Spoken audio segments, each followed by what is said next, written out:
Dr. Shefali, Hanji, Hanji. are we starting? Yeah, I'm waiting for, okay from Shubham. Then we'll start. Just once, just 5 seconds. Yeah.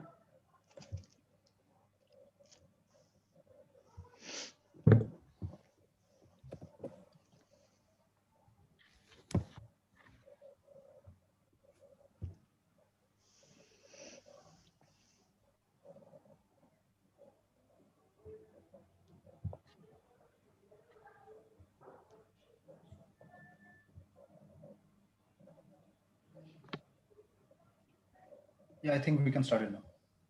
Sure. Okay. So, a very good evening to all of you. And from now, as we shared with all of you that we are starting a webisode series on decoding GI and HPB oncology. So it's an effort by GI HPB division of Max Institute of Cancer Care, New Delhi, and Dr. Nikhil, who is a GI surgical oncologist, and myself, I'm a medical oncologist. So we will be the program coordinators for all of this decoding series. Will it the main theme of this series is basically it is a student oriented session. So student oriented session would mean that it's basically an effort to explain perspective of GI and HPV malignancy from the student point of view, rather than going into nitty gritty and evolving in each of the trials. We would try to discuss the basics and then lead on to the things which are important for a student to understand before coming into the actual practice. Plus, the important point would be we'll be taking each one of site in GI and HPB in a series of session and covering from surgical to medical to radiation and all other nitty-gritties. So I welcome you all, and now I hand over the stage to Dr. Nikhil to take it forward.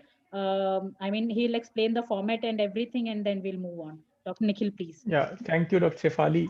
So the idea was that we wanted to bring out a lot of things which cannot be discussed in a didactic lecture. So we thought it will be a small lecture series followed by panel discussion in which we'll talk about practical points. So for want of time, like we should straight away start. And Dr. Mehta,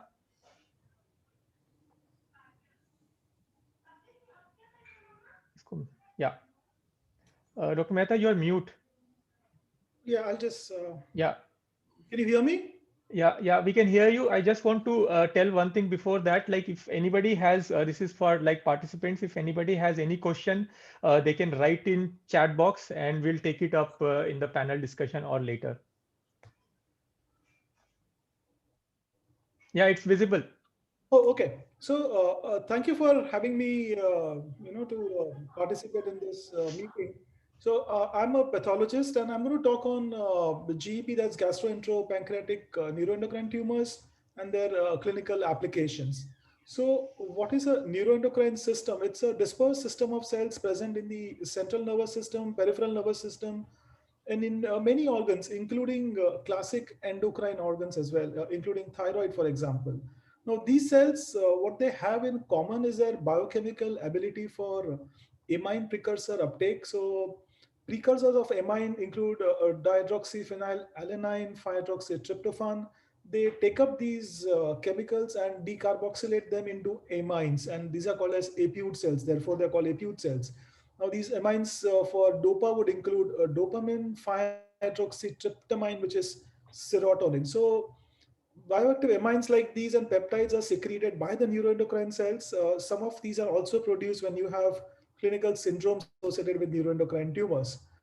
So, what are neuroendocrine neoplasms? These are relatively rare and they comprise a heterogeneous group of tumors. These are characterized by presence of neurosecretory granules, which on immunohistochemistry as a pathologist we identify by synaptophysin and chromogranin stainings.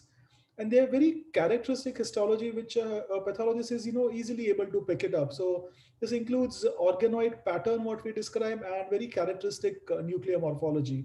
Now, NENs can arise at almost any anatomical site, including paraganglia, and these are distributed throughout the body in all organs, all types, including in soft tissues. The term NEN encompasses both a well-differentiated neuroendocrine tumor and a poorly differentiated neuroendocrine carcinoma. They both share common histologic, immunophenotypic, and ultrastructural neuroendocrine features. They're also clinically fascinating because of their hormonal effects and syndromic associations. This got stuck here for some reason. I'm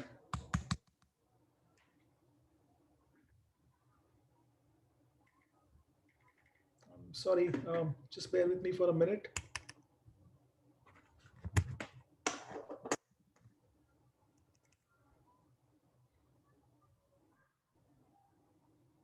Can you hear me still?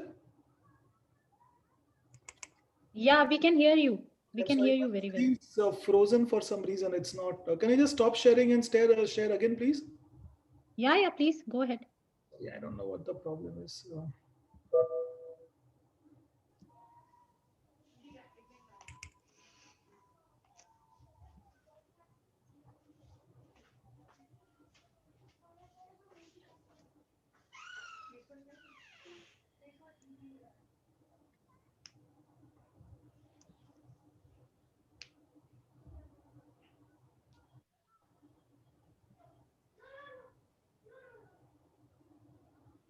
I'm so sorry for this glitch.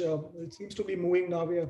So that's the cartoon of a neuroendocrine cell, the cytoplasm, which is pink here, the nucleus in blue. And these are all cells which are characterized by the neurosecretory granules. They secrete the peptides.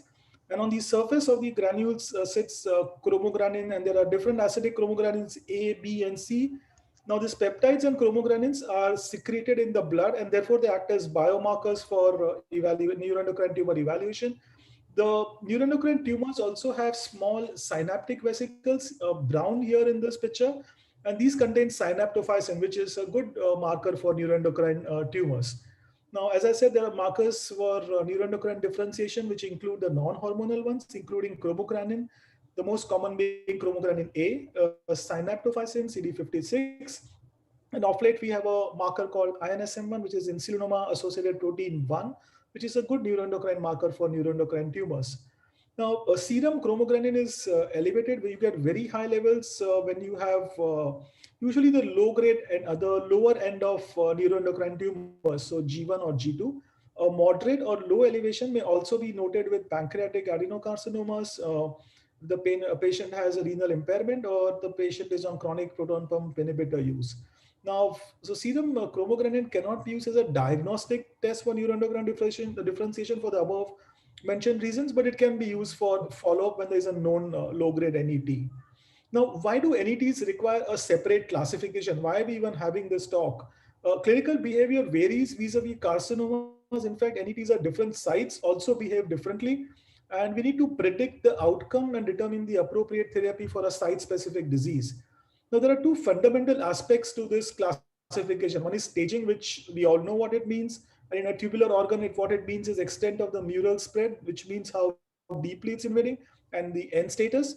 But most important here is the concept of grading, which is linked to differentiation. Now, differentiation refers to the extent to which the tumor cells resemble their non-neoplastic counterparts. So, well-differentiated NETs are monotonous. They have an organoid growth pattern, and this is all under the microscope. So, it could be nested, gyriform, or trabecular, as we say. And they have abundant neurosecretory granules, and therefore its expression of synaptophysin and chromogranin A is very high. Now, poorly differentiated NETs usually have a sheet-like pattern, which means it's sheet. There is no specific pattern, irregular nuclei, and less cytoplasmic granularity. And this is reflected in limited expression of both chromogranin A and synaptophysin. Now, grade, on the other hand, refers to the inherent biologic aggressiveness of the tumor.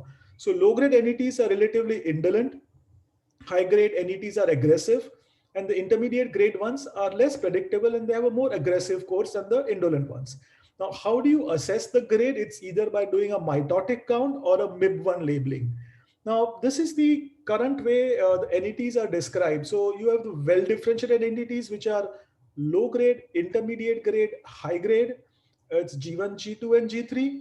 And all poorly differentiated neuroendocrine tumors now are called NEC. They are not called G3 because by default, every NEC is high grade. So the current classification says you just call them NEC. There is no need to assign a grade G3 to it. Now, the current WHO 2019 classification clarifies the terminology of NEC versus NET. So NEC is clearly indicative of a high-grade malignant histology and biologic behavior. NET, in contrast, is intended to designate a family of well-differentiated neoplasms whose potential to metastasize or invade its adjacent tissues depends on the tumor site and the grade. But remember that all neuroendocrine neoplasms have malignant potential. So that's the current WHO 2019 classification. NETs are called G1, G2, G3. As I said, differentiation. So if it resembles a parent cell very nicely, it's called well differentiated. The grade, the biologic aggressiveness is low, intermediate, high. And how do we determine this? Usually by doing what we call as key 67 index. When we say MIB1, that's the clone of the antibody. So MIB1 labeling index less than 3%, low. Anywhere between 3 to 20% is intermediate, that's G2. If it's more than 20%, it's called G3, that's a high grade NET. For high grade NECs, it's either small cell or large cell type. They are poorly differentiated. High grade mitotic index more than 20% by definition. In reality, it's almost always 50 to 70%.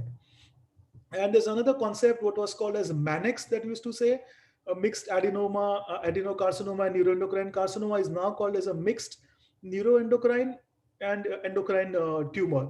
Now, this is called N neoplasm because the low grade component could be a benign tumor, such as a well differentiated NET as well.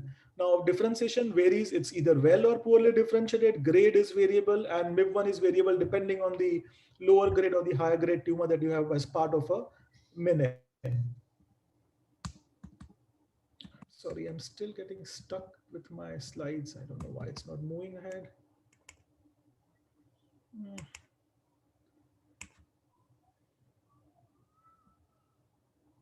Okay, so that's the grading of GEP NETs. When you do a MIB1 labeling, on the left is a MIB1 labeling index less than 3%. Between 3 to 20% is NET G2, and very obviously high MIB1 labeling index more than 20%. But where the parent, the tumor cells still resemble the parent cell, so it's well differentiated. Therefore, it is NET G3 and not a NEC right now here. So the current system recommends obtaining a MIB1 labeling index as a percentage of about 2000 cells you have to count. Now the recommendation for a mitotic index versus a MIB1 labeling index is to evaluate 50 high power fields and then average it out for 10 high power fields. Now 50 high power fields equates to about a 10 square millimeter area. That's quite a bit of area. So this makes it virtually impossible to count mitosis on FNAC smears or even core biopsy specimens. Therefore, MIB1 labeling index is indicated to assess the grade of the tumor. Now, the question is not only count or not to count, but it's a matter of how to count. So one can either do manual counting. So what we can do is we can take a picture of the high power field and dot the ones which are marked the brown, which is the positive ones, and calculate. Or you can do a estimate by eyeballing or a digital image analysis.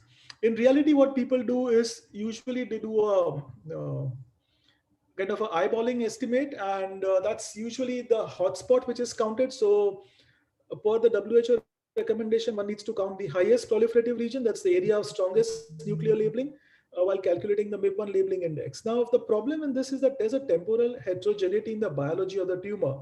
Everything is not uniformly 3% or uniformly 5% or 10%. It varies in different parts of the tumor. And because the cutoff between G1 and G2 is so sharp at 3%, that's where the problem arises. G3 is usually never a problem. Now, if you see this article here in ModPath 2012, it said if you have to identify G2 areas in 90% of the cases, they actually did a calculation, it would require 31 core biopsies. Now, that's really practically impossible. Now, additional grading consideration that one needs to consider is that because mitotic activity is to be calculated on a field of 10 square millimeters, it's not feasible on small biopsies. Therefore, one has to do MIB1 labeling. And again, as I said, proliferation can be heterogeneous, so sampling issue can limit accuracy of grading. It depends on where the needle has actually hit the tumor. So sometimes the tumor may be inherently G3, but you would call it G2 because the needle has gone into that area. So this whole concept of heterogeneity arose from the Nordic NEC study in Annals of Oncology, where they said that GI-NECs, that's neuroendocrine carcinomas, that's how they were called that time, with a MIB1 less than 55% had a lower response rate to first-line platinum-based chemotherapy, and that's the therapy that one would give for a high-grade NEC. But they had a better survival than patients with higher MIB1 labeling indices than these patients. So what was the understanding from that was morphologically well-differentiated pancreatic NETs classified as G3 only and solely by a MIB1 labeling are less aggressive than bona fide poorly differentiated NECs which do not resemble the parent cells. So while we may like to believe that G1 to G3 is a continuum and that grade should be based entirely on the proliferation index, evolving evidence suggests that morphologic differentiation is also relevant, and this is now reflected in the current classification where the NETs are called well-differentiated NETs G1, G2, G3, and the NEC is just called NEC without a G3. Now, basically, wanting you to kind of focus on these things between NET and NEC, the ones highlighted by red. So NETs may show great progression within the same tumor at presentation, or even between the primary and the metastatic sites during the course of progression. Versus NEC, which arises from precursor lesions that typically give rise to non-NECs of respective organs, such as adenomas in the colon and squamous dysplasia in the esophagus. Presence of both low and high grade components within an individual NET is a strong evidence that the high grade component still remains a well differentiated NET. So if you're seeing a G1 NET and a G3 NET, it means that the G3 is still genetically associated with the lower end of the spectrum. Now, NECs do not commonly arise in association with NET, so you don't get NET and NEC together. Pancreatic neuroendocrine carcinomas are usually large cell type and may contain components of adenocarcinoma, typically which you do not find with NETs. Okay, I think again this thing's freezing. Anyway, so NET contains G1, G3, as I said, low grade. So G1, G2, and G3. I'm not able to move. Sorry again for this. Sorry,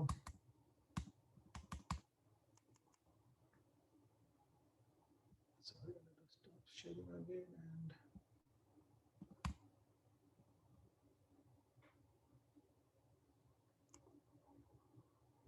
And I'm really sorry for this. I don't know, the computer's misbehaving today.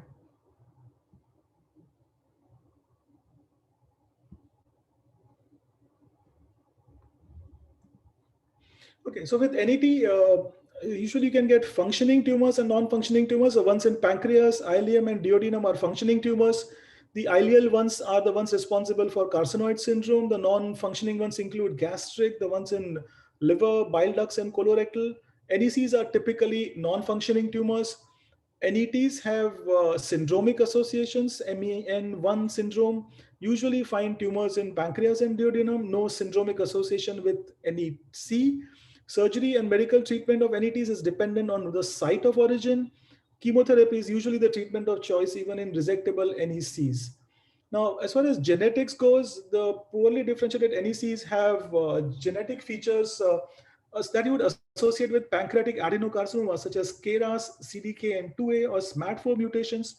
Whereas for NETs, you get MEN1, DAX, ATRX mutations in the mTOR pathway dysregulations. RB and P53 mutations are common with NECs. NECs are genomically unstable versus NETs, which are genomically stable, treated by octreotide or peptide receptor radiation therapy, mTOR inhibitors, TKIs such as sunitinib, and lastly, chemotherapy. The usual treatment for NEC would include a platinum or etoposide-based chemotherapy. Lastly, quickly to wind up and talk about meninx, that's a neoplasm with both a neuroendocrine component and a non-neuroendocrine component. Each component has to exceed at least 30% of all neoplastic cells. The non-neuroendocrine component may be adenocarcinoma or a squamous carcinoma, or one of the components may not even be a carcinoma.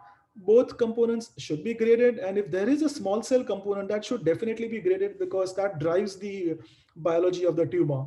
The identification in adenocarcinomas of scattered neuroendocrine cells does not qualify for Mannix or Menin. A lot of pathologists are prone to call things kind of neuroendocrine because there is small amount of synaptophysin positivity. That doesn't make it a neuroendocrine tumor. And for obvious reasons, because you need 30% of each component to be graded, diagnosis of menin is best rendered only on resection specimens. In GI tract and hepatobiliary menins, both components are usually carcinomas. Therefore, the neuroendocrine component is usually an EC. Very rarely, the neuroendocrine component may be well differentiated. Now, non-neuroendocrine component should also be classified and graded accordingly as adenocarcinoma, squamous carcinoma, even an acinar cell carcinoma of the pancreas could be part of a menin. So it's the higher component of the neuroendocrine differentiation which drives the biology of the tumor. And if you have a mixed component of adeno and NEC in a pancreas, for example, it's the NEC which will drive the biology of the tumor. Very importantly, nowadays in the days of neoadjuvant chemotherapy, once you give that, neuroendocrine morphology might be exhibited by some treated carcinomas. It could either be post chemotherapy, post molecular targeted therapy, or radiation therapy. So these should not be called as mixed neuroendocrine tumors. Now, how do you call something malignant in a neuroendocrine tumor? It has to invade the muscularis propria, except in appendix where it's the mesoappendix and not the muscularis propria of the appendix, or adjacent tissue, or if you get a metastatic disease. Malignancy will not depend on the morphology. Even a well-differentiated NET could be malignant. So the diagnosis may not always be possible on a core biopsy. And finally, thing on FNAC versus core biopsy is that with FNAC, you can probably distinguish NEC, that's high-grade neuroendocrine carcinoma, from a NET, but you will not be able to tell if it's G1 or G2. For obvious reasons, you can't do a mitotic count or even do a MIB1 labeling. However, the core biopsy affords more tissue, a higher comfort level in terms of diagnosis and grading, because you can do actually immunohistochemistry and MIB1, and it's good for archiving for future use for doing any immunostains as well. I think that's all that I have. I'm sorry for the glitches that I have encountered and wasted some time. Thank you. Thank you, Dr. Mehta. I mean, very nice and crisp presentation. So, questions, Dr. Nikhil, should we take questions? Few questions now from Dr. Mehta, because he will not be available in Yeah, there's panel. only one question. You can take that. Yeah.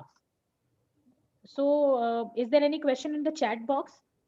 Yeah, there is one, I'll tell you. So there is one question from Dr. Manish Jain, and he is asking, Dr. Manish Jain is our dear colleague here only, and he is asking what is the difference between menin and manic? So manic, the name has been replaced by menin now. Yeah. And because the WHO recognizes that you don't always have to have a carcinoma component in the definition, therefore they made it a mixed endocrine neuroendocrine neoplasm. It's N now. That's the only difference. No other difference. Sorry, if I can correct you, Nikhil. What Manish wanted to ask is, what is the difference between a menin versus adenocarcinoma with neuroendocrine differentiation? Are these two entities, or are these two different entities? And how do you differentiate between the two? Yes. So as I said in the definition, you need to have 30% of each entity. So if you have, say, 30% of the tumor is adenocarcinoma, and at least 30% of the tumor is neuroendocrine tumor, then only you can call it menin. Isolated synaptophysin-induced neuroendocrine differentiation does not make it a menin. Yeah. So in that case, if you have a less than 30% element of neuroendocrine variation, you would probably call it as adenocarcinoma with neuroendocrine. So it's the amount of tumor tissue you have there, right? So slightly off the kind of talk here, but the right-sided colonic tumors very frequently resemble neuroendocrine tumors, even the routine adenocarcinomas, and they will show some kind of synaptophysin positivity. So unless it's more than 30%, please refrain from calling it a menin. Right. Fair enough. Yeah. Thank you so much. Thank you. Yeah. So now I'll request Dr. Sujoy Pal to speak about surgical aspect of neuroendocrine tumors which are non-metastatic and resectable.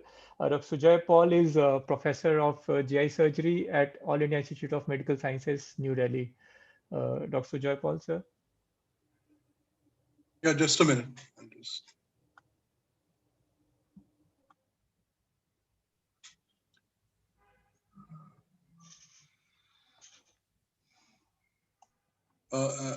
Am I allowed to share my screen? Yeah, sir, absolutely.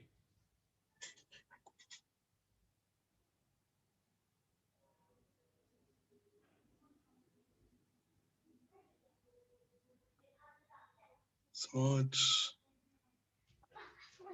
If there is any problem, I have it ready, sir. Maybe I can share I it. think you can put it on because I'm not able to. Okay.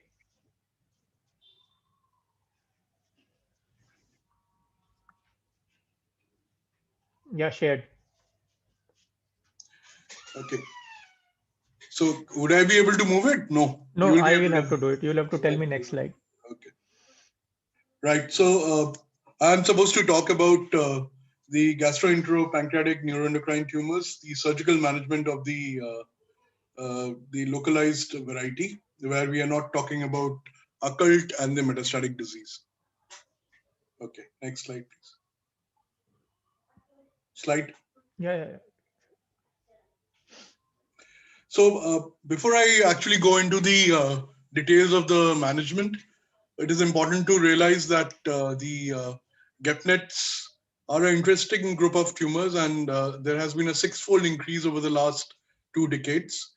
The last when it was reported was in 2012, which documented this increase. And although we don't have any national data from our country, but the incidence is about 1 to 4 per 100,000 in the Caucasian population. And majority are well differentiated and majority are sporadic. But GI tract is a very common site for its origin, out of which pancreas accounts for around 44% of the cases. The rest is small bowel, stomach, colon, rectum, appendix, like that. And unfortunately, about half of them will have metastatic disease at presentation. Even though they have metastatic disease, they may still have a long-term outcome, which is better than most other tumors that we normally encounter.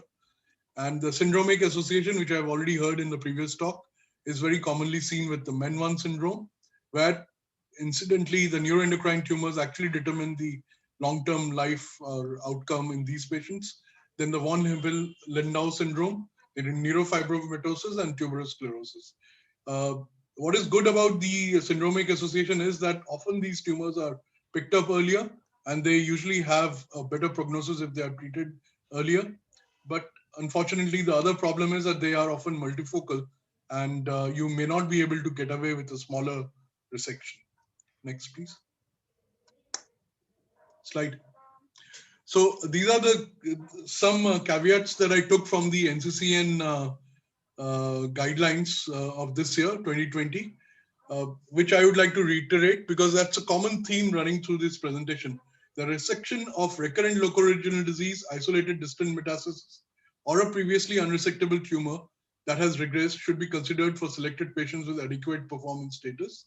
Patients with symptomatic recurrences from local effects of hormone hypersecretion can be effectively palliated by a subtotal resection up to the tune of 90%. But judgment is important in these cases, and it remains controversial to offer this kind of a surgery for non-functional disease. Cholecystectomy should be done at the time of doing a surgery in most NETs because you're anticipating a use of octreotide therapy subsequently. And liver-directed therapies, which is not the theme of our current talk, can cause hepatic metastasis in patients who have undergone pancreatic duodenectomy in the past. Octreotide therapy should be administered parenterally prior to induction of anesthesia if carcinoid crisis or a carcinoid syndrome is associated. And all patients who might require a splenectomy may benefit by a prior vaccine, trivalent vaccine preferably, given before the elective surgery. Slide. So these are the guidelines starting from the stomach. Basically, what you should remember is that there are 3 types in the stomach which fall in the category of neuroendocrine tumors. The type 1 and type 2 are associated with hypergastrinemia, but type 1 is associated with atrophic gastritis, whereas type 2 is associated with the Zollinger-Ellison syndrome. So the treatment varies according to the type of the tumor.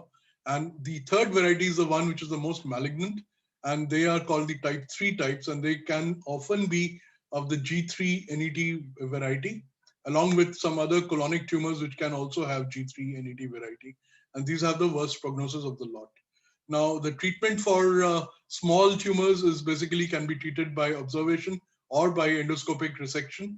And if there are multiple tumors which are functioning, they can be treated with a localized sleeve resection. Whereas in the Zollinger-Ellison syndrome, the target of the treatment is the pancreas, and the duodenum, not the stomach per se. Next slide. So moving on to the jejunum, ileum, and the colon.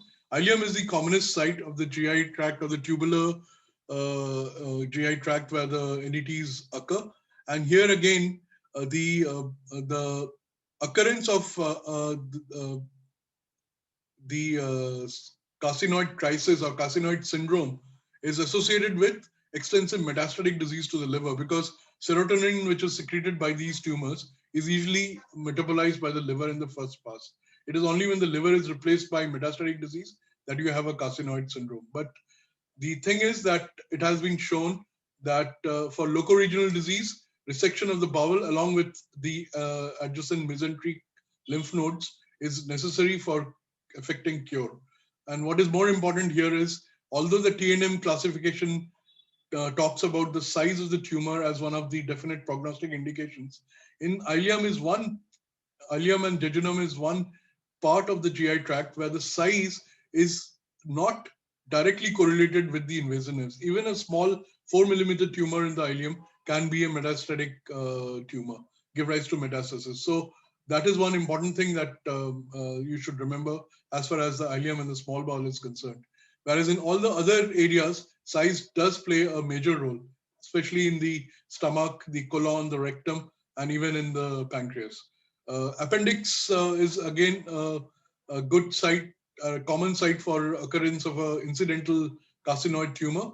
And many of these remain asymptomatic for a long time. But if they are incidentally picked up during appendicectomy, which happens in, say, around about 1 in 200 to 300 appendicectomies, it is prudent to realize that smaller tumors can be just treated by appendicectomy, but if there is a remnant on the biopsy, or if the tumor is seen to be invading the stalk, that is a mesoappendix, or it is invading the cecum or the base of the cecum, it's better to go ahead with a limited or a proper right hemicolectomy encompassing the mesocolon in that area, which is draining the lymphatics.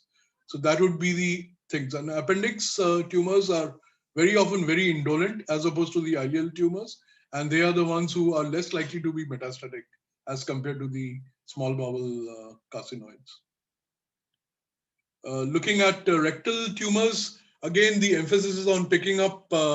Many of the times, these tumors can be incidentally picked up and in old individuals, and the smaller tumors need to be treated locally by possibly by endoscopic polypectomy or using endoscopic submucosal resection or the cap variety of endoscopic resection, which would be in all probability the only treatment required for treating these patients. And subsequently, they can be followed up. And once the follow-up doesn't reveal any recurrence, then the follow-up is not necessary. But if you have larger tumors, or if you have a infiltrating feature on the endoscopic ultrasound evaluation, or there is lymphadenopathy associated, you need to treat them just like we do for any other rectal cancers. And for the smaller tumors, you may go ahead with a localized or a minimally invasive resection. But for the larger ones, you may have to undertake a formal anterior resection or a APR as the location will demand. Next.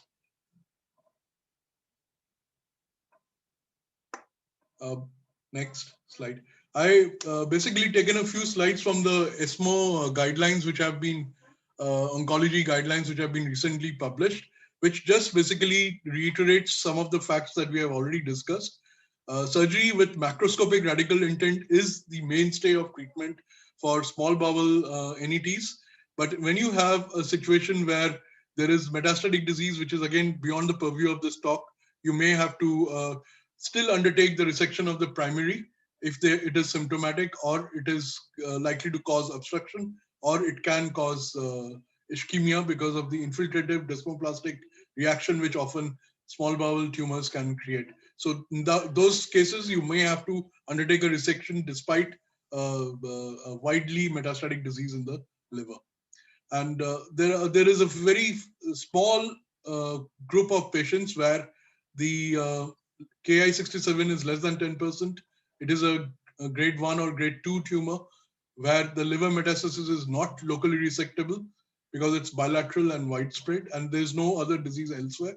You may offer them a liver transplant. But it is a very, very select category of patients where this kind of a therapy will work. Next. So coming back to carcinoid syndrome, again, it's not in the purview, but just to mention that you have to include echocardiography as part of the routine investigation in these patients, because often these patients develop endomyocardial fibrosis on the right, which affects the tricuspid valve on the right side of the heart mainly, and that can actually lead to anesthetic complications, perioperative problems, and postoperatively trouble because of the chemotherapy which is going to be anticipated in these cases. So that has to be a routine part of the evaluation in these patients. And most initially are treated with octreotide, and later on the other additional add-on treatments depending upon the response of the patient to the treatment. Next. Again, we move on to the next slide.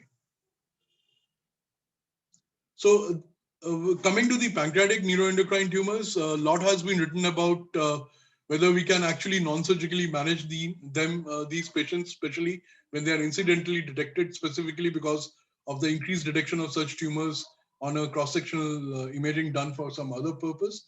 And it has been shown that if active surveillance is practiced for tumors less than 2 centimeters, which are non-functioning, do not have any hormonal sequelae, can often be left under active surveillance without operation, specifically in those patients where there are no additional features of malignancy picked up on the CT scan, but they would need regular monitoring with cross-sectional or imaging or endoscopic ultrasound to pick up any change in the size or infiltrating characteristics. Because if that happens, there is a limited number of patients who will shift from the active surveillance group to a resection group.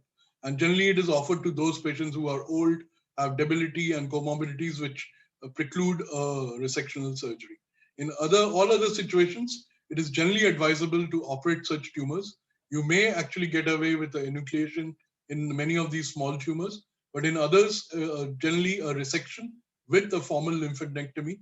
So if it is in the head, it will be a Whipple's pancreaticoduodenectomy. If it is in the tail, it will be a distal radical pancreatectomy with a splenectomy, which is usually recommended for these patients. Next. So this shows the Kaplan-Meier curve that if you do a resection in well-differentiated G1, G2, and even sometimes in G3 tumors, you get a good survival. But if you have a poorly differentiated or a neuroendocrine cancer, it is almost equivalent to what you normally get in other adenocarcinoma cases. But if you do observation without active surveillance, you may have a poor survival. Next slide. This is another meta-analysis, which is actually looking at surveillance versus surgery. And the same thing that I reiterated is actually tabulated and presented in this article from 2017 in the British Journal of Surgery, which says that active surveillance versus surgical management of small non-functioning pancreatic neoplasms is justifiable. Next. Next. Another one which compares enucleation versus standard resection. Many of these small tumors, which are less than 2 centimeters, and specifically in insulinomas, we prefer to do enucleation because insulinomas are less likely to be malignant, and sometimes the non-functioning tumors, which are small, are less likely to have lymph nodal metastasis, and you can get away with the enucleation. But the only problem is enucleation is associated with a high post-operative pancreatic fistula rate, which of course many people have documented that is generally innocuous. Does not have the same connotation as you have a pancreatic leak, anastomotic leak after a Whipple's procedure. So enucleation versus resection for small tumors, equivalent results. For larger tumors, you have to do a formal resection. Next. This is just some steps of enucleation in insulinoma, which was about 1.8 centimeters in size from the pancreatic body. This is the current protocol, diagnostic protocol that we follow for insulinomas in our institute, where most will undergo a multiphasic CT or a MRI, and they are followed by an endoscopic ultrasound. And with this, we are able to diagnose 91% of the cases. The rest are examined on table with an intraoperative ultrasound to perform the adequate resection as the case may be. For larger tumors, we prefer resection. For tumors in the periphery, we enucleate. And if the tumors are next to the closer to the MPD, we try and avoid doing a enucleation, and if required, we'll go ahead with a resection, preferably. Looking at gastrinomas, again, it can be complicated managing these tumors because they often can be multicentric, and some of these tumors primarily have origin in the duodenum or in the wall of the duodenum, and some located in the head of the pancreas. Some of these smaller duodenal lesions, if they are small and can be accessible by endoscope, can be removed by endoscope, and that can lead to cure. But in most instances, you have to do a operative removal. And in the most curative way of doing the surgery is to do a Whipple's pancreaticoduodenectomy in these patients, which takes care of the lymph nodal disease as well and is able to give you good, satisfactory long-term survival in these patients. Next. Looking at non-functioning tumors, I've already given you the gist of what is our philosophy in approaching these tumors. For larger tumors, you need to be radical, which includes the region of interest as well as the localized lymph nodes, which both need to be tackled. Next. This is just an algorithm which elaborates on the pancreatic neuroendocrine tumors. Mostly the resectable ones will need a radical surgery. And in the smaller ones, you can get away with the enucleation. But when you're talking about M1 disease, generally speaking, pancreatic resections are not done unless you're dealing with a symptomatic tumor, in which case a distal pancreatectomy is something which can still be recommended in such cases. But Whipple's also has been occasionally done in symptomatic situations, but you would prefer not to do that. And pancreatic cancers, by and large, the neuroendocrine tumors generally do not form a cohort which is able to be handled by liver transplantation. Most of that is done by small bowel entities, but very few cases of pancreatic neuroendocrine of low grade can qualify for such things in some of the series. This already has been spoken about. I would just like to add that generally the neuroendocrine carcinomas have a Ki67, which is upwards of 50-55%. And that is one of the ways of separating or trying to find out whether we're dealing actually with a neuroendocrine cancer and not a grade 3 NET. Next. Next. So basically in a poorly differentiated neuroendocrine carcinoma, which is large or small cell, the one of the important ways of differentiating clinically preoperatively is that most of these patients will be subjected to a metabolic scan, a cross-sectional PET scan, which is usually dependent on the somatostatin receptor concentration within the tumors. So the low-grade tumors or the well-differentiated tumors have a high concentration of somatostatin receptors, and therefore they are amenable to be picked up by DOTA-NOC or specialized PET scans, which use DOTA-NOC and DOTA-TATE. These are all the analogs of octreotide, which are picked up and they actually light up like a bulb in the PET scan, on a cross-sectional PET scan, which can be combined with multiphasic protocols so that the patient doesn't have to undergo multiple imagings. But when you deal with the neuroendocrine cancer, these are the patients who will not be picked up on a metabolic imaging of this type. You would actually do a conventional FDG PET in these patients to be picked up. So this can tell you that if you have a preoperative idea that you're dealing with a neuroendocrine tumor, and to differentiate between a tumor and a carcinoma, a metabolic scan can help you guiding in making the decisions, because if the tumor doesn't pick up the DOTA-NOC scan, then it is likely to be poorly differentiated variety with a poorer prognosis. So this is one of the ways of estimating or assessing whether you're dealing with a neuroendocrine carcinoma preoperatively. Of course, biopsy is the final word, and these are the tumors which will not respond to the use of octreotide for palliative purposes. You need to consider conventional chemotherapy, usually platinum based, and or added with radiotherapy. Sometimes the resection has to be followed by adjuvant chemotherapy. I think somebody was asking this question. you have to give, but it is not a standard practice.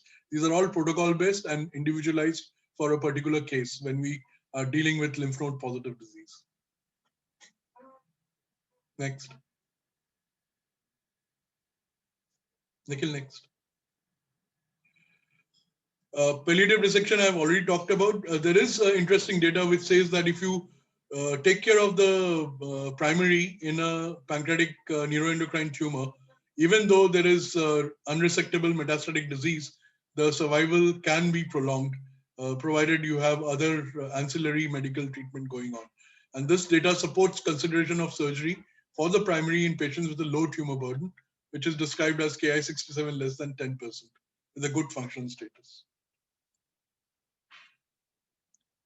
So this is again not the purview, but just I put this slide for a reason being that most consensus guidelines are recommending considering a cytoreductive surgery if 90% of the tumor burden can be safely removed and the patient is symptomatic from the disease, either because of the tumor's physical characteristics, large size, which is creating problems, or because the tumor is functional. But there is no difference related to the treatment between liver resection and TACE for long-term outcome in asymptomatic patients with more than 25% hepatic tumor involvement. So these are the caveats which you may find useful. R1 liver resections do not seem to affect liver, the long-term survival adversely, which is again something which is unique for these variety of tumors. Next.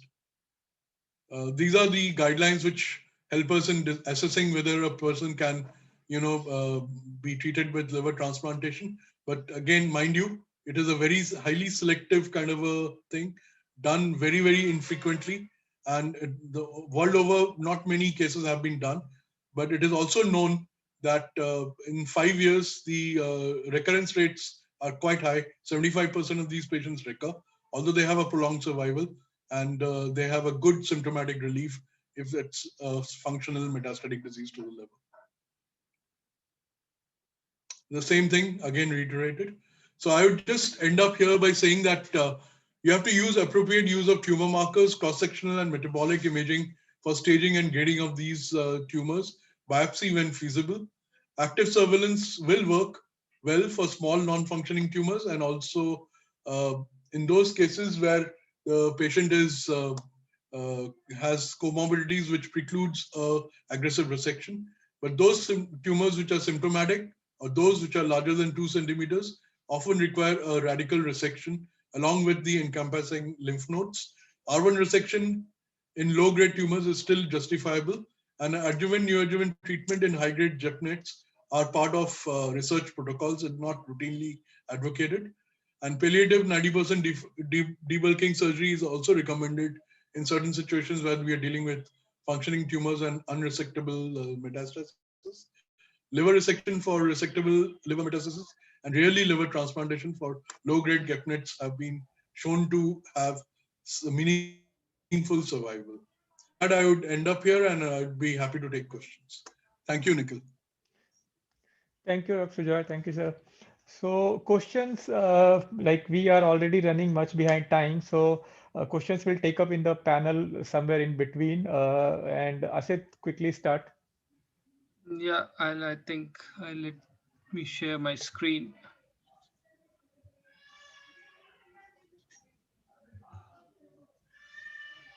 Okay, so Yeah, it's visible. screen is But visible. yeah, Yeah, so I'm not sure whether Jaspriya is here. Jaspriya, have you joined? Yeah, I'm there. I'm there. Okay, wonderful. So we have the panel. I think what we're going to discuss in this panel is we have had 2 theoretical talks. We know the definition of GEP-NETs. We know the staging of them. We know how to grade them. While we discuss this, we will probably discuss in the light of the case, and we would also like to refocus on these concepts again. So we have this panel. Dr. Jay Mehta has left because he had some other commitments. We have heard Dr. Sujoy. Dr. Saluja is here with us, who is the professor of GI surgery at GB Pant. We have Dr. Mudhasir, who is the medical oncologist from Fortis Noida. We have my dear friend Kapil Jamwal, who is the gastroenterologist in Artemis and one of the pioneers of EUS in Delhi, and my colleague and my dear friend Dr. Jaspriya, who is the consultant of your nuclear medicine at Max Saket. So these are some of the findings that we already know, that there has been a jump in the diagnosis of neuroendocrine tumor in last 5 decades. And this is primarily because of the advent of high-end cross-sectional imaging, CT scans and MRIs, and also widespread use of endoscopies and colonoscopies. So we are finding more and more incidentally detected NETs which are non-symptomatic. And most of the neuroendocrine tumors that we diagnose are non-functional. And functional accounts for only 10 to 35%. By functional neuroendocrine tumors, we mean those neuroendocrine tumors which secrete some hormones which can lead to symptoms. For example, insulinoma, which by producing insulin will lead to hypoglycemia and Whipple's triad, or a gastrinoma, which can lead to hypergastrin secretion leading to acidity and Zolliger-Ensel syndrome. Most of the incidentally detected and most of the neuroendocrine tumors are asymptomatic. So that's why there is a concept of whether these tumors should be followed up rather than operating. So we'll discuss this concept in detail again when we go ahead. So I'll just have a real life case which presented to us a few months back. So this is a 60-year-old lady who underwent an ultrasound for an annual health checkup. And during that checkup, the sonologist discovered a lesion which is about 2.5 into 3 centimeter. Now this lesion is well circumscribed and it is hyperechoic, and it is located in the head of pancreas. Pancreatic duct is not dilated, CBD is not dilated, and gallbladder is normal. Now, Professor Saluja, if I may ask you here, what comes to your mind when you see this ultrasound report, and how would you proceed further in this case?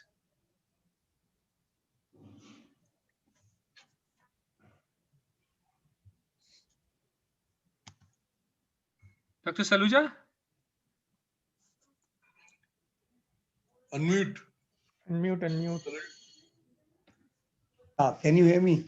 Yeah. Yes, we can. So, sir, with this ultrasound report, patient is in your OPD, and what is this? What is it that comes to your mind, and how you think we should proceed? Now, you're telling this for the benefit of our residents as well.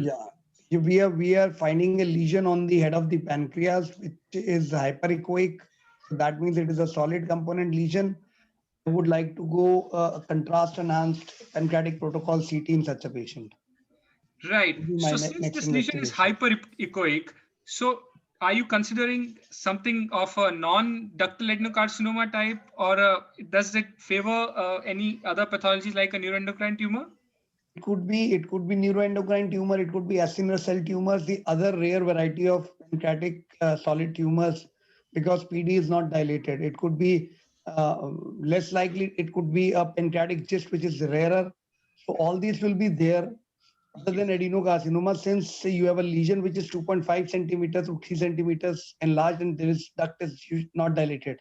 So Right, ductal adenocarcinoma will be lower in order, but this will require further investigation whether which kind of lesion it is.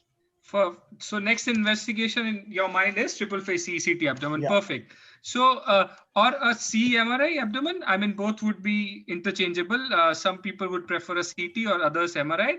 So you would get almost the similar kind of features in both. So this is the CT scan in your screen. If you can see this, I hope this is visible to all. So this is a lesion here, which this is a arterial phase scan, and this is a portal venous scan. So in arterial phase, you can see this lesion is well circumscribed, almost a spherical shaped lesion, and this is enhancing well on an arterial phase as compared to rest of the pancreatic parenchyma. And when you see the other portal venous phase, again, this lesion is very well demarcated as compared to rest of the pancreas. This is retaining the contrast. It is still hypovascular and hyper-enhancing as compared to rest of the pancreas in portal venous phase. And if you see the pancreas, there is no pancreatic ductal dilatation. And though I have not seen the portal venous phase here, there is no dilatation of the CBD here. Now, in light of these findings, sir, what is your impression now, and how are you going to proceed further from here? I mean, in light of these findings, definitely a hyper-enhancing lesion is there. The pancreatic neuroendocrine tumor would be high on cards, and a GIST will also be there because they are also hypervascular tumors.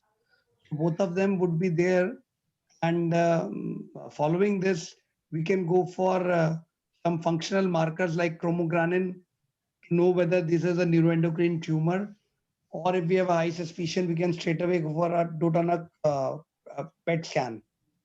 Perfectly. So I think since this lesion is an hypervascular lesion, for the interest of our residents, I would say this essentially rules out pancreatic ductal adenocarcinoma, which is by definition hypervascular and hypodense on CT scan as compared to rest of the parenchyma. Am I correct, sir? Yes. Right. So what are the essential features on CT scan which you feel can differentiate neuroendocrine tumor from pancreatic ductal adenocarcinoma? Sir, can you enumerate and can you explain these findings further? Yeah, these tumors, the pancreatic ductal adenocarcinoma, usually they are hypovascular tumors, and they have associated ductal dilatation, and they are while these tumors which are neuroendocrine tumors are again hypervascular tumors. You will not find any ductal dilatation. Lymphadenopathy is more common with the tumors of the pancreatic adenocarcinoma. These are the findings. And then another feature is that if you have a relation with the adjacent, once the mass is large, adenocarcinoma usually infiltrates. So you will find that these tumors might give a sign of is a change in the contour in case the vascular involvement is there, while the pancreatic neuroendocrine tumors, usually these would be maintaining the contour, they would be pushing tumors. These are some important features which might help us to differentiate from adenocarcinoma. Absolutely. So by this, I mean, only on the basis of CT scan, a well-performed CT, a phasic CT would give you a lot of idea whether you are going ahead or looking at a neuroendocrine tumor versus a ductal adenocarcinoma. So now there are certain findings in which you can possibly differentiate between a well-differentiated and a poorly differentiated neuroendocrine tumor as well. And the poorly differentiated neuroendocrine tumor would have certain findings which would you see in a pancreatic ductal adenocarcinoma. So these are the findings. If I have to enumerate size, usually a poorly differentiated NET or NECs are larger in size, more than 3 centimeter. They don't have the enhancement pattern is a little different. They usually enhance early, arterial enhancement is there, but then they wash out in the late portal venous, early portal venous phase. Unlike this tumor in which you saw there was contrast retention. Now you can have central necrosis. If you're seeing central necrosis, that indicates a poorly differentiated tumor or a aggressive NET. And diffusion restriction on MRI, presence of regional node and vascular involvement, again, in presence of a hypervascular lesion, points towards a poorly differentiated neuroendocrine tumor. Now we come to an important point. I mean, there are a couple of questions that has been asked by audience as well about the functional imaging. Now, Jaspriya, we would like your help here. So there are 3 terms here. We call DOTA-TATE scan, there is a DOTA-NOC scan, and there is a DOTA-TOC scan. Are these similar? There is any difference between the 3, or they are synonyms? No, they are not synonyms, and they are different chelates. So basically the difference is the receptors. So DOTA-NOC is the one which binds to 2, 3, and 5. So that is why it is one of the most commonly used one. DOTA-TATE and DOTA-TOC are more specific for 3 and 5 and 2 and 3 respectively. So to have the lesions with maximum number of receptors, we prefer using a DOTA-NOC scan. Right. So mostly we would end up doing a DOTA-NOC scan. That's what we do in practical, right? So if you are suspecting a neuroendocrine tumor, So the Yes. next workup would eventually become a functional imaging. Right. So as per you, should Dotanox scan be a routine in the staging workup of all neuroendocrine tumors? Should it be used selectively? How would we decide?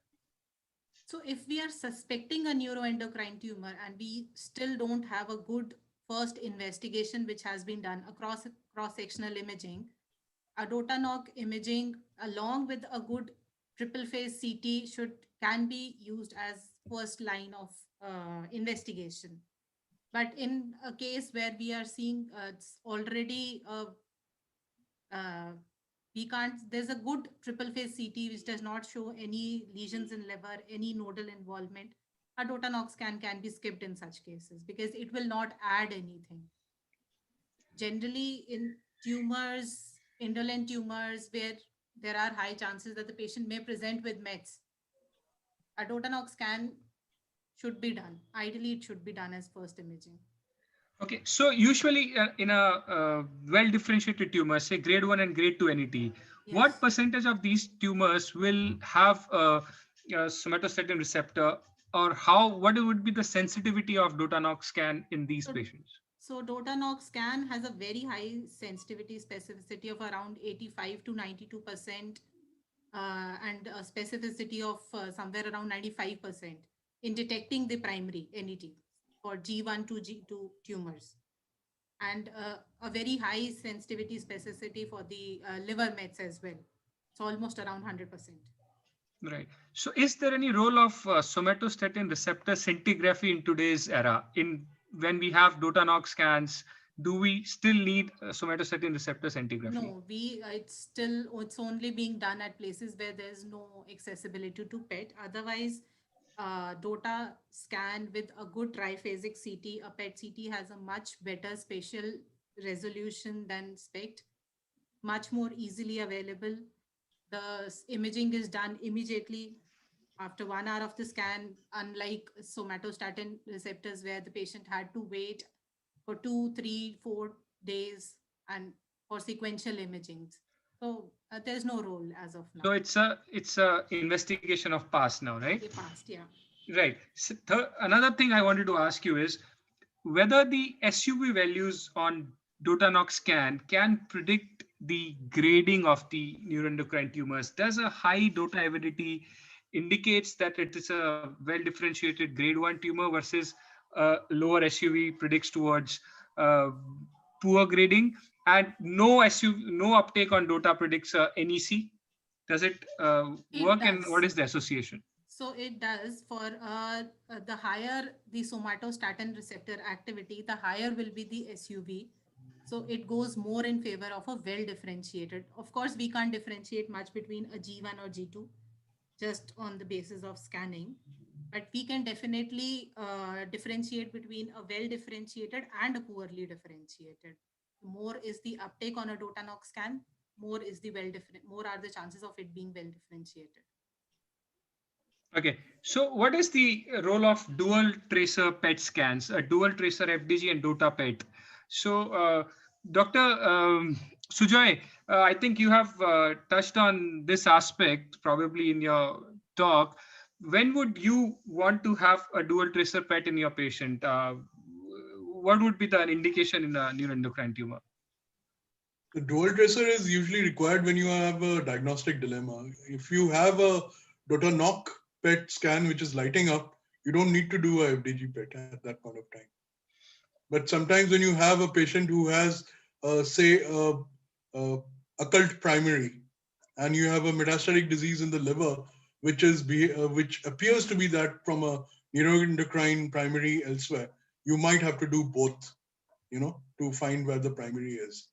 And in certain situations, post-therapy, where there has been modulation of and use of somatostatin inhibitors, it may make a sense to have dual metabolic imaging. And the other thing I wanted to point out was that insulinomas are the one variety of pancreatic NETs where Dotanox scan is not specially specific, because not very sensitive, and it's not recommended. Not routine. the So you routine cannot do it. DOTA-NOC scan. There are different DOTA chelates. That's extending, which is used for Exandin is the one which is recommended. Yes. GLP-1 based GLP-1 Right. analogs. chelates. Agreed. So that is another thing that I want. Insuloma, it is not. So not directly is the preview of this talk, but if you are planning to operate a patient of grade 2 versus probably a grade 3 NET, and this patient has a metastatic deposit in the liver, and you are not very sure whether you want to operate this patient or not.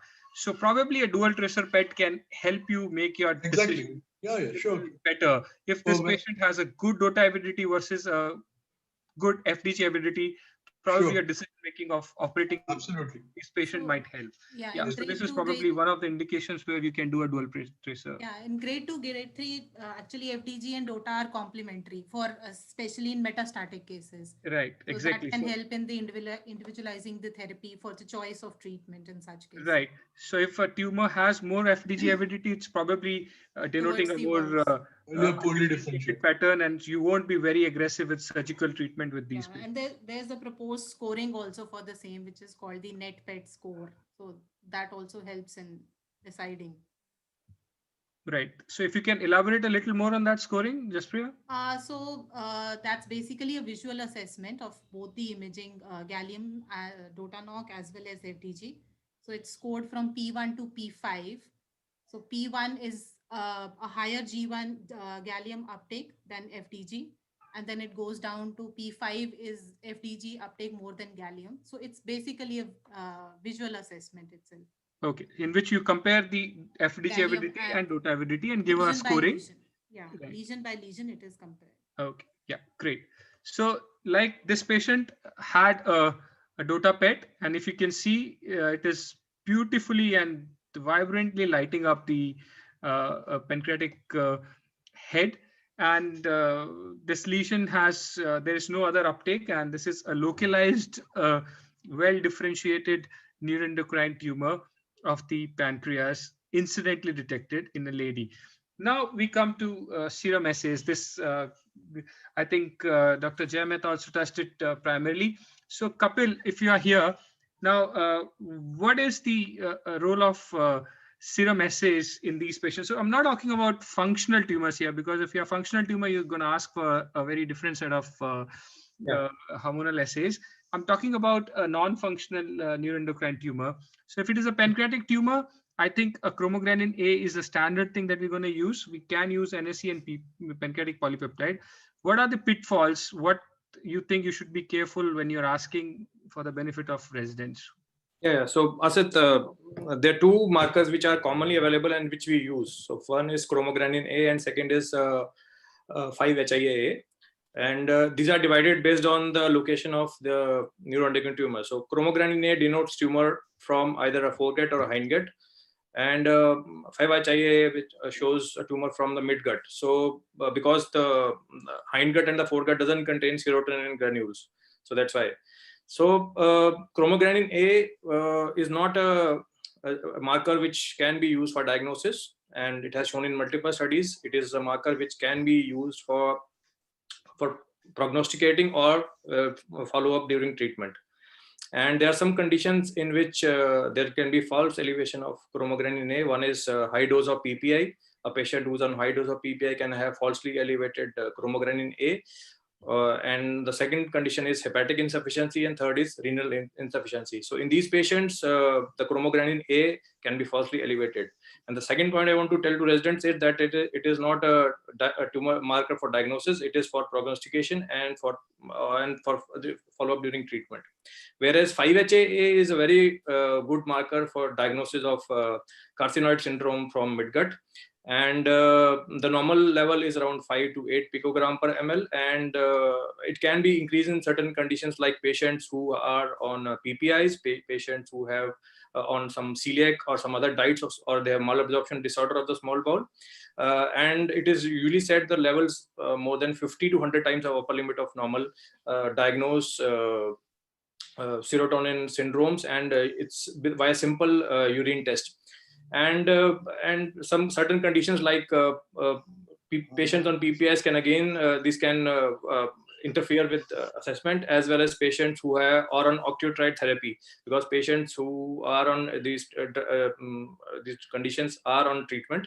This can interfere with the levels of 5-HA. So these are the pitfalls and associated with these tumor markers. And the functional we already told. So we do this like gastrin, we do commonly for suspecting a primary stomach gastrinoma, but only thing is the same is PPI, because the PPIs may falsely elevate the levels up to you can say the normal level is up to 200 nanogram per ml, and it can go up to 900 level with the use of PPI. So we have to stop PPIs for at least 1 week to 2 weeks and shift the patient to H2 receptor antagonist before we send level of serum gastrin as well as serum chromogranin. Wonderful, Kapil. Very important points. So at least a week before you have to stop the PPIs before you should order this. Yeah. And meanwhile, if patient is too symptomatic, they have to be shifted to H2 blockers. Yeah. Right. And secondly, not to be used as a diagnostic or a screening tool, especially chromogranin A, and 5-hydroxyindole acetic acid to be used for midgut carcinoids, small bowel carcinoids. Yeah. Wonderful. Thank you. Thank you there. So we'll move on to the next slide. Oh gosh. Yeah. I think. Yeah, Kapil, again, your forte.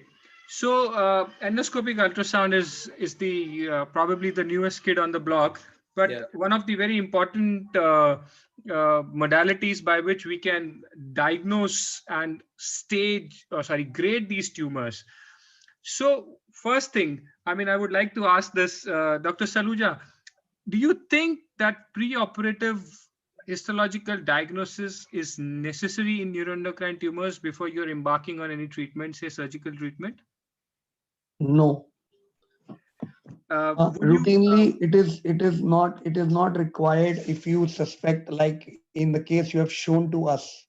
If you have a patient with a pancreatic head tumor, you suspected, you got a total done. I would prefer that this patient will require treatment. So doing an FNA to confirm it is not going to change my management.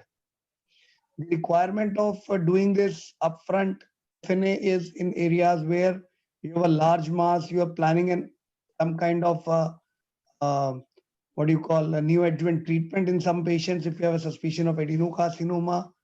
So or there is some diagnostic doubt, and most of the time when we get these patients, it is because these patients land up to gastroenterologists and they do the FNA before they send the patient to us. So there could be one specific clinical scenario where we might want an FNA. For example, if you're not looking at a radical resection, say if you want to do a enucleation for the patient I've shown, if I'm looking at enucleation, would it not be wise if I have the grading, if it is a grade 1 versus a grade 2 or grade 3? If it is a grade 2, grade 3, I would rather want to do a resectional procedure, not an enucleation procedure. Do you think this is one aspect where we can? No, I would think we are looking at too far-fetched thing, Asit. A, you say that if you are taking a tissue FNA, you are doing it, you might not representing that area. Number 2, it is the size of the tumor. It is 2.5 to 3 centimeter. You really know that these patients have some kind of, when you enucleate, there will be ductal disruption. So landing up with the pancreatic fistula is also an important thing. If you are, if you think that yes, you upfront want to feel that, in that case, why not do directly a frozen section if you want to enucleate it? So I don't think it would be mandatory for me to, based on that FNA, that I would plan upfront my treatment that I'm doing an enucleation. Fair enough. As far as I think. So it's routine FNA or biopsy, absolutely no. Selectively, we might case on case depending upon, right? So Kapil, what is the difference between a US guided FNAC or biopsy, and how technically different they are? Okay, so I would like to consent with Professor Saluja that until unless a surgeon sends me a patient who is resectable for a neuroendocrine tumor for a FNA, I will not do it. There are few indications where I will like to do a USAs. One is where we are not able to differentiate between PDAC versus neuroendocrine tumor. Second, what you discussed was when the surgeon is not clear whether he is going to do a enucleation versus a resection. So when the margins are very clear, close to a duct, where he wants to do a resection, but doing a surgery in such a case may land it in a fistula. In that case, US may help. And third is when patient has functional tumor like insulinoma, and on imaging we are not able to find any lesion.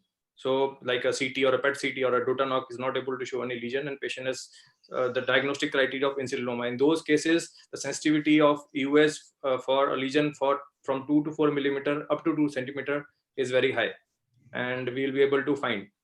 And regarding your question that FNA versus biopsy, already Dr. Jay Mehta told that biopsy is much better.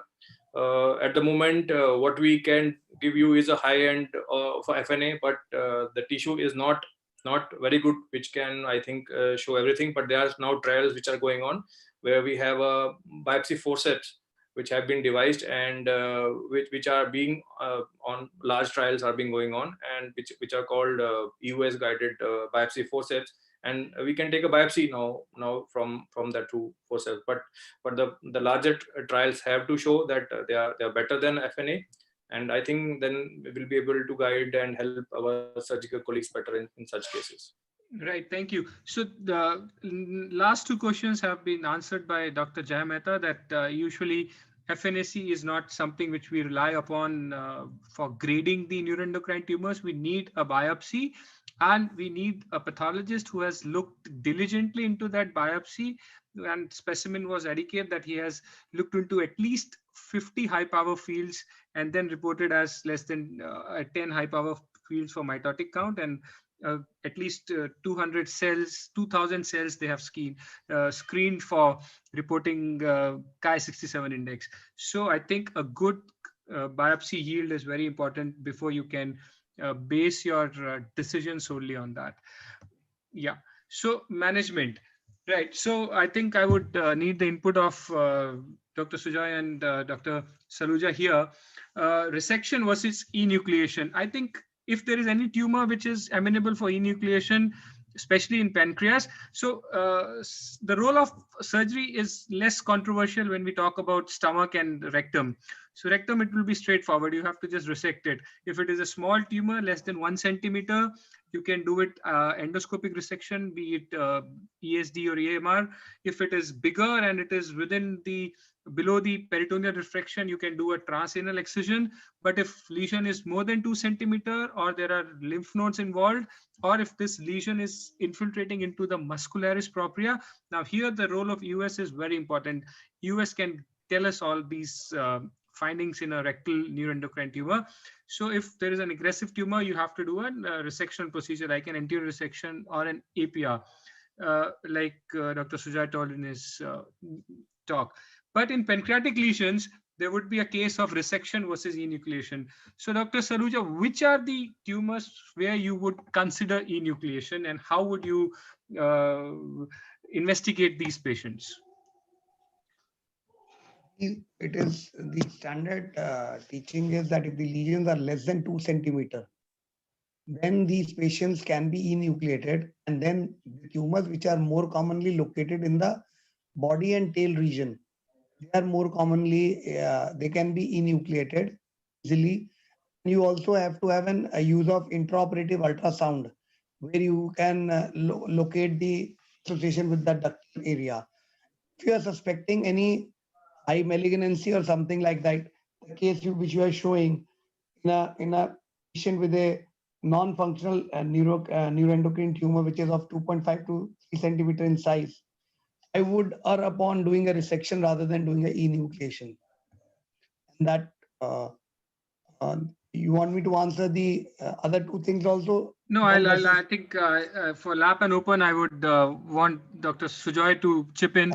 So, sir, do you think there is any difference between lap versus open for resection of neuroendocrine tumors, or rather you would prefer lap? If one has to do a lap, I think these tumors are best suited for laparoscopic pancreatic resections.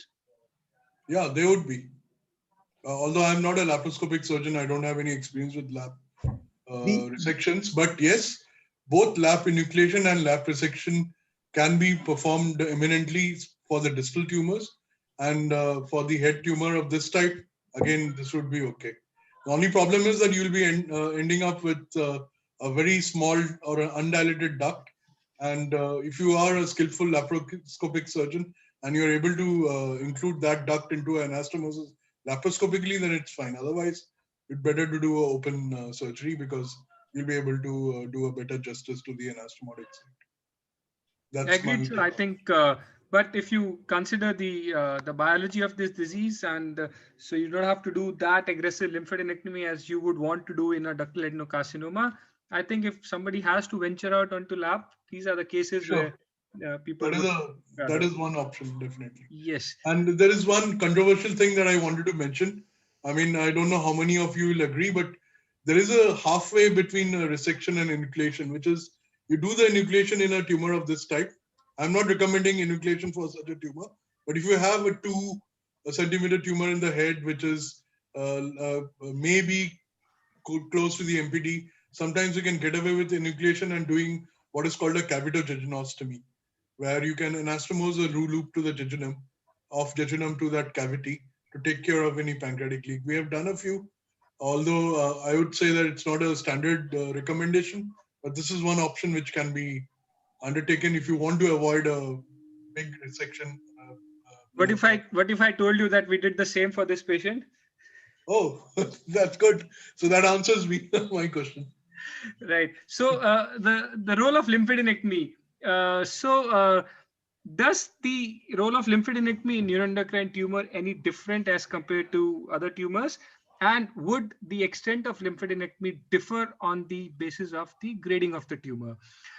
If you have a grade 1 tumor and a grade 2 tumor versus a grade 3 or an NEC, is the role of lymphadenectomy different in these two? Dr. Saluja, please.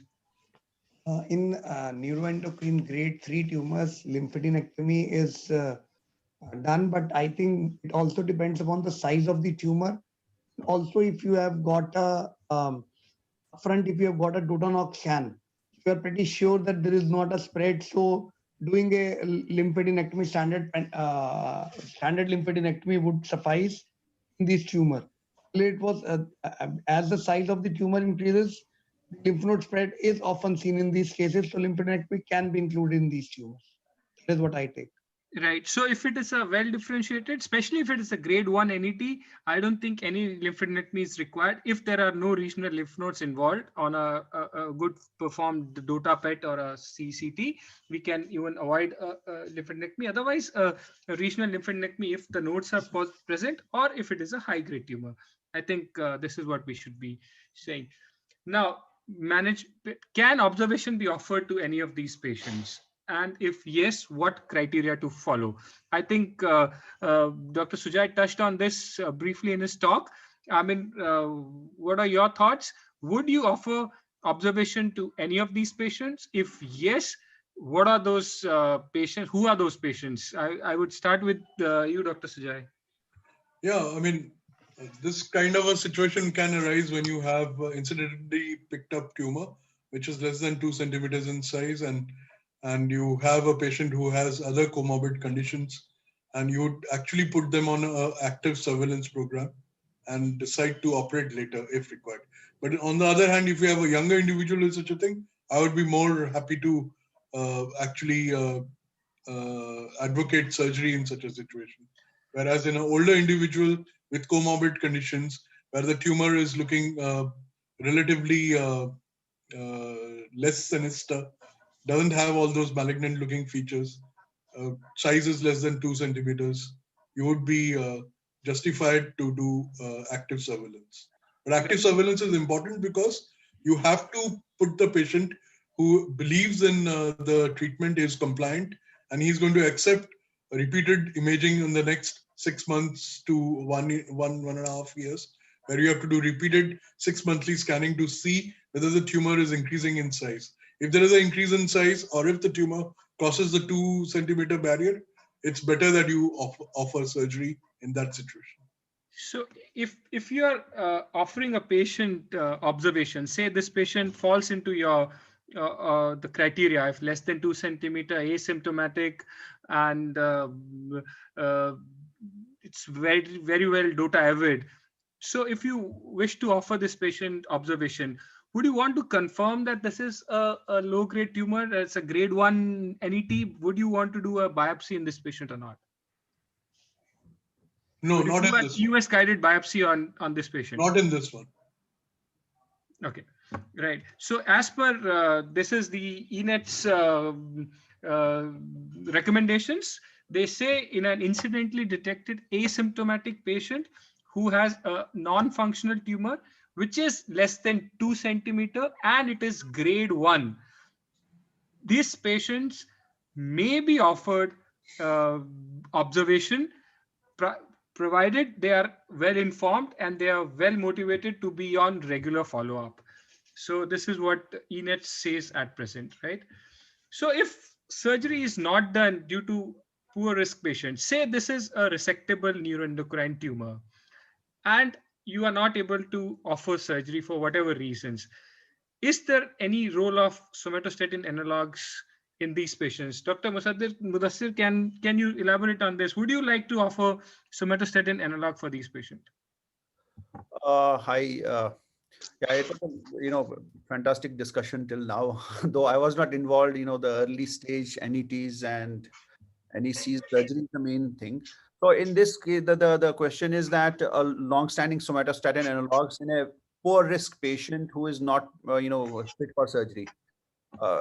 This is a very probably there is no guideline for this, so there will be very little data available for this. But if especially if the tumor is functional, so then they may get some help from the somatostatin analogs. Other than that, statin analogs, other than just few trials, have not been shown that they reduce the size or So you may just keep it there, keep under observation. But if the patient is symptomatic or if the patient has functional tumor, I would like to give it. All right. Dr. Jaspriya, is there any role of PRRT in a treatment naive patient? Would you ever consider doing this therapy for these patients? Similarly, there's no data to say that we can give PRRT in such patients and it would be beneficial in such cases. Nothing to support as of now. Right. So perfect. We can talk about local ablative therapy in the pancreas. Yes. Like RFA or something like that, microwave, yes, which can work if you're not offering. Those things could have worked. Rather than RFA, I think irreversible electroporation is one thing which would have worked wonderfully in this patient. These patients, if you IRE would have been a wonderful tool here. Right.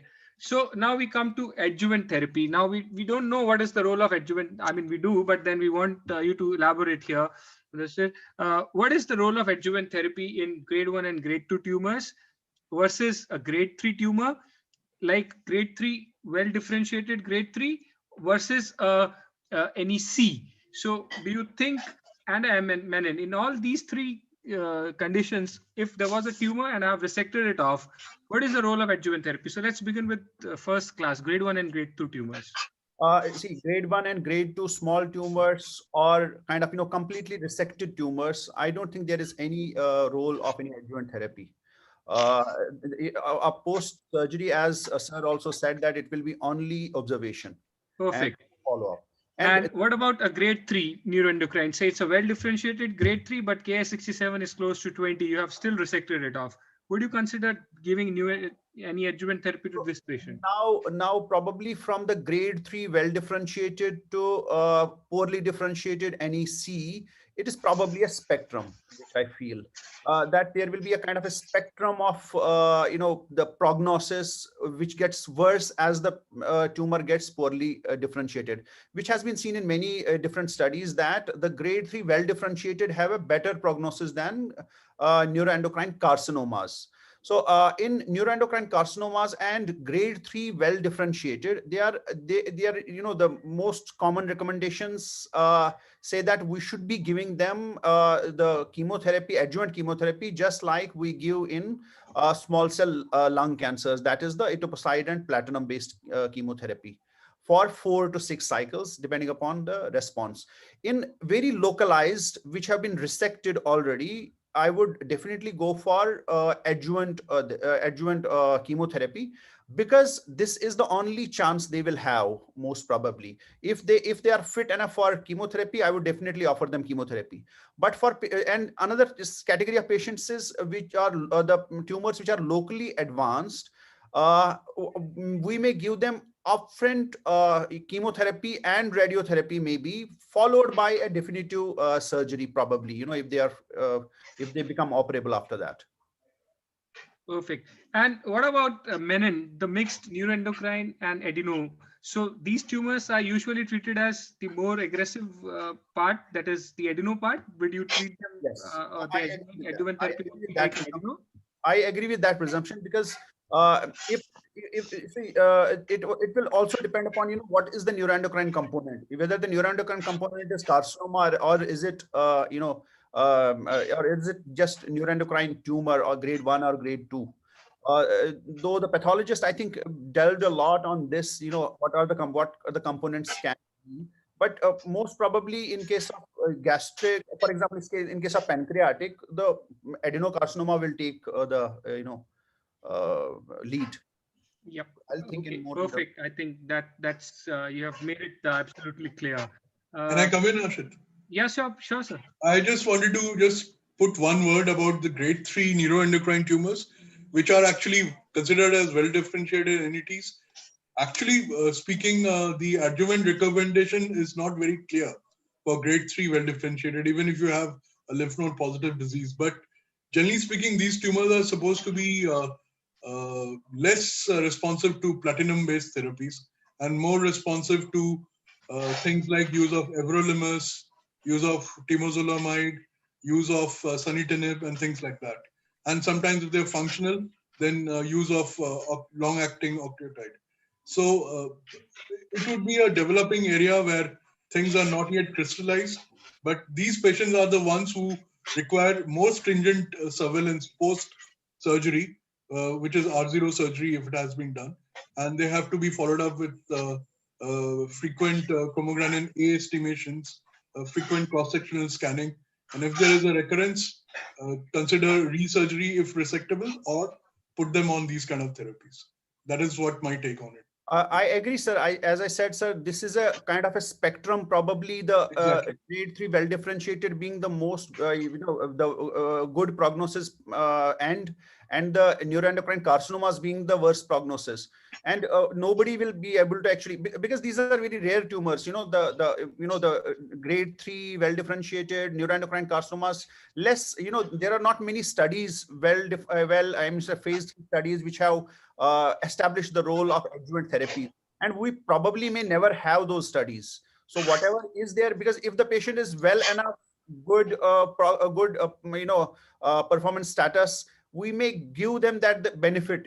That is the only, it is a discussion. There is no specific recommendation. I agree with that. Right, very well.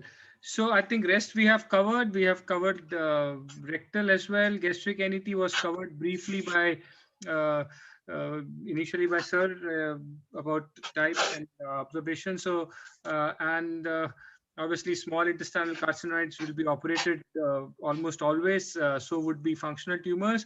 So I think that concludes our talk for this evening for the first session. I think if there are any questions, I saw there are questions. Asit, thank you very much. Sir, I have one more, because if, for example, we treat the neuroendocrine carcinomas of lung or kind of small cell carcinomas of lung, we give them prophylactic radiation to the brain, etc. So that there is no role of probably in these tumors. So it should not be offered to them. Yeah. And there are good questions, I think, in the chat box. Go ahead. Yeah, there are many questions, so I think we'll take up, for lack of time, we'll just take the ones which are not been covered or which are very important. And so Dr. Shivayak has asked any particular number of lymph nodes to be resected. So Dr. Sujoy? Nothing standard. Nothing standard. Yeah. And so Dr. Manish Jain has asked that should we do the biopsy pre-op if it's not changing the plan? So I think we have covered that. Manish, you can come in if you have anything specific to add there. And somebody has asked for the role of radiation. Dr. Mudhasir, you have commented that. So can you elaborate there, Dr. Mudhasir? Sir, locally advanced, or which are upfront unresectable virtually, like T3 or T4, T3N1 lesions, which are upfront, which we know that it is T3N1, it is high grade, and or it is like T4 lesion, high grade. So then probably in those things we can actually treat them just like a small cell lung, that we can treat them with chemoradiation, but not in the early, probably not the grade 1 and grade 2. Yeah, thank you. So Dr. Shivayak has asked about non-functioning asymptomatic net size criteria for resection. So we've already discussed that. Lymph nodes we've discussed. So Nidhi asked about DOTA knock as primary investigation, and we have already discussed that. This is discussed. PPI has been discussed. So Sudhir asked about how can you diagnose an extra-abdominal metastasis if you do a triple phase CT, say in a patient of carcinoid. So we have told that like panelists have already enumerated upon that point that DOTA not should be done in most of the patient. Chemo, there is a this thing caveat that CT is best done for chest imaging. For picking up metastatic disease, apparently CT is supposed to be better than MRI and other cross-sectional imaging. Of course, PET scan, if it is positive, yes. Yeah. So any role of neoadjuvant treatment, Dr. Nidhi has asked, Dr. Mudhasir? As I said, sir, in the tumors which are not upfront operable, resectable, especially the grade 3 and neuroendocrine carcinomas, there is the only role of a neoadjuvant. Yeah. And Dr. There is one interesting case scenario where you would want. So can we use PRRT for downstaging the tumors for resection if they are deemed unresectable initially? For example, you have a head mass and it is infiltrating into the SMV and you want to downstage it. Can we use PRRT in this setting? Jaspriya, can you have your thoughts on this? Yeah, there are few studies, although we have lesser number of patients, which have shown a very good response to PRRT, and the unresectable tumor has become resectable post 3 or 4 cycles of PRRT. So it can be tried, so especially I think, for pancreatic NETs. Yeah, otherwise I don't think there is any conversion therapy as a neoadjuvant therapy for neuroendocrine tumors, but this is probably one which can be used if you think that you want to convert the patient from unresectable to resectable. Yeah. And Dr. Varun Bajaj has asked if diagnosis is not in doubt whether IOUS is better than EUS. Dr. Sujoy, I think you can elaborate upon that. IOS is when you have already made a decision for surgery and you don't have access to EUS. IOS is obviously an important tool during the surgery. But nowadays, like I'm talking in response to, with reference to insulinomas, whenever we work up these patients, we try to have two radiological or complementary investigations which confirm the location of the tumor before we take these patients up for surgery. So intraoperatively, again, we add intraoperative ultrasound also. So I won't say that they are exclusive investigations. You may still need to do intraoperative ultrasound, even if you have an endoscopic ultrasound. And if you don't have an endoscopic ultrasound, then IOS is obviously the only recourse that you can have. Yeah, very well said, sir. And Dr. Manish Jain has asked what investigations are required to rule out functional NET in head of pancreas. Also, please tell about need for ruling out MEN syndrome. Dr. Kapil, you want to take that? So there are specific tests like hormonal tests which are done, like we have to send assays for, like patient has suspected gastrinoma, then gastrin level, then if we are suspecting somatosternoma, GFRoma, so we have to send those levels. And depending upon that, we decide the diagnosis and follow for treatment. Regarding, what was the second question? Please tell about need for ruling out MEN syndrome. Men's syndrome is patients normally the neuroendocrine tumors are sporadic. If we have a well-defined family history of in families, so then we have to rule out from Men's syndrome. But normally 60 to 70% are sporadic, so they're not in families. Yeah. So before I close, I want to add that normally I was at Mayo for some time, Mayo Clinic, Rochester, and they have a large cohort of neuroendocrine referral, tumor referral. So their policy is to attack. Even a 1 centimeter tumor, 2 centimeter tumor, if suppose it's not a pancreatic tumor, it's a GI tumor, so they resect it. Even it's a non-functional. So they are not in a policy of following it. So they have been, because of the large history, so they have followed and made a protocol that they will remove all tumors if it is resectable, either whether it's surgically or endoscopically. Okay. And so Dr. Nidhi has asked, what is the prognosis of localized well-differentiated NET? So I think the prognosis is very good if you resect them, and long-term outcome are better. And is there any difference between non-functional or functional tumor outcome? Anyone? Functional tumors have a better long-term survival. Non-functional tumors have a poorer survival, largely because of the fact that the functional tumors are picked up earlier. Yeah.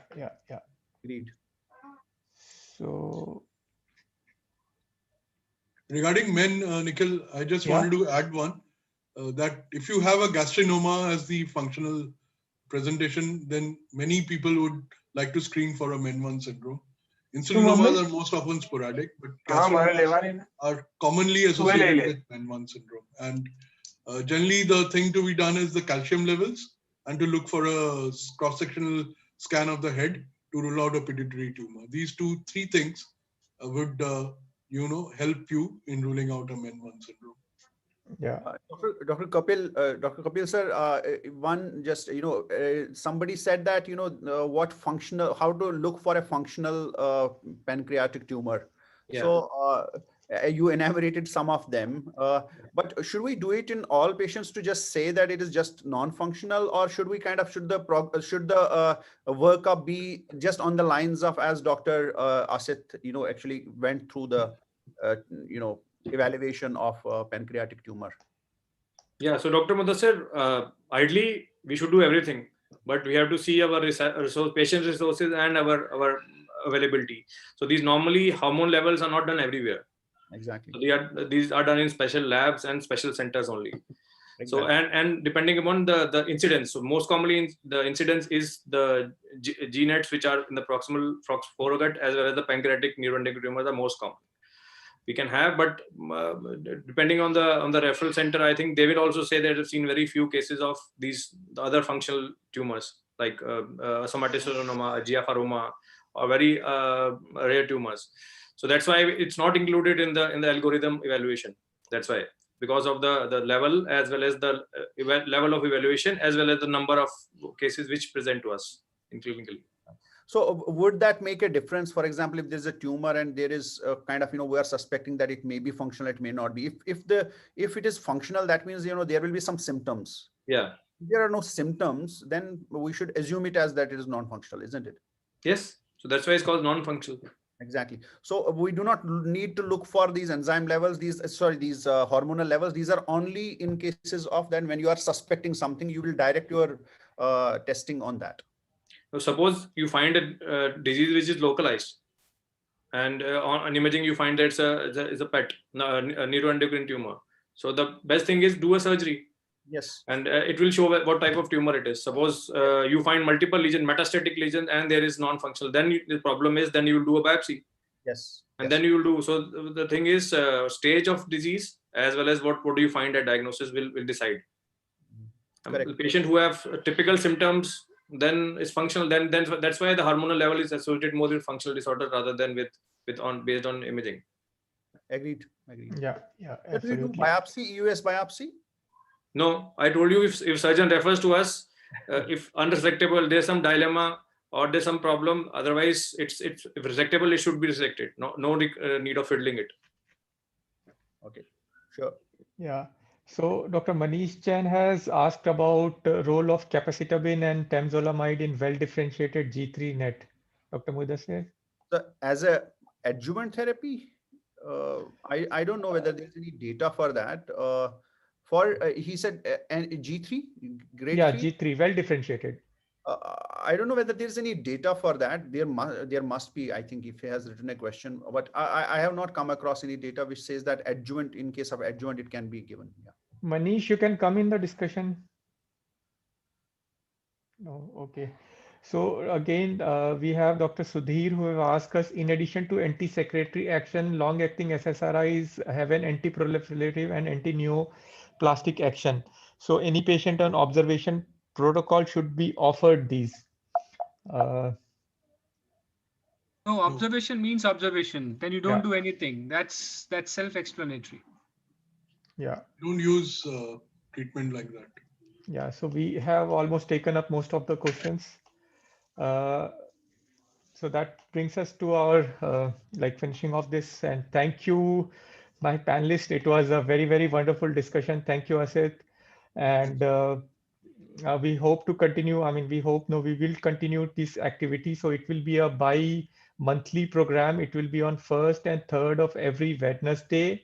And I would request the students and participants to register so that we can send them the link to the recorded videos, and we can send them all the upcoming webisode or webinar, what we call them. And also there is a question box there. So if they have any questions, please put it in that box so that we can plan for them. We can incorporate them in the talk. We can incorporate them in our panel discussion. So we'll be able to have much better answers to these questions. With this, I would like to thank everyone and conclude this. Thank you very much. Thank you. Thank you, one and all. Thanks. Thanks a lot. Good night. And see Bye, you good after night. 2 weeks. Yeah, good night. See you after 2 weeks. Yeah, bye-bye.